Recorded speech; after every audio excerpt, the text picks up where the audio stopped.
పైన చూస్తున్న ఫోటో దువ్వాడ మాధురి గారు. ఆమె ఈరోజు లిటరల్లీ టూ బ్యాడ్.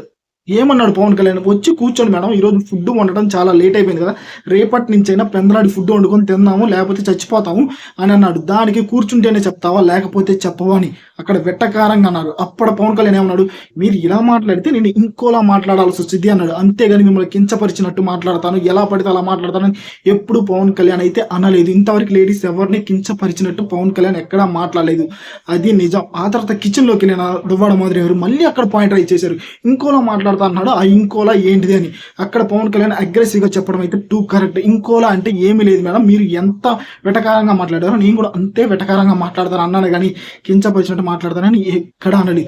ఆ తర్వాత దువ్వాడ మాధురి గారు ఏడుస్తుంటే ఏమో ఎప్పుడు నవ్వుతున్నారు ఎప్పుడు వేస్తున్నారు అర్థం కావట్లేదు, కానీ ఏడుస్తుంటే పవన్ కళ్యాణ్ వెళ్ళి లిటరరీ సారీ చెప్పినప్పుడు సూపర్ అనిపించాడు. మీరు పెద్దవాళ్ళు, మీరు చూసిన జీవితంలో సగం కూడా నేను చూడలేదు అన్నప్పుడు సారీ చెప్పాడు పవన్ కళ్యాణ్, సూపర్ అని అనిపించారు. నిజంగా పవన్ కళ్యాణ్ సారీ తను బాధపడుతుందని సారీ చెప్పారు, కానీ తను తప్పు చేశారని మాత్రం సారీ చెప్పలేదు. పవన్ కళ్యాణ్ సూపర్ అనిపిస్తే ఖచ్చితంగా మన వీడియోని లైక్ చేయండి, సబ్స్క్రైబ్ చేసుకోండి. ఈ వీడియో వైరల్ అయిపోవాలి మామ. దువ్వాడ మాధురి గారు తప్పు చేశారు అంతే.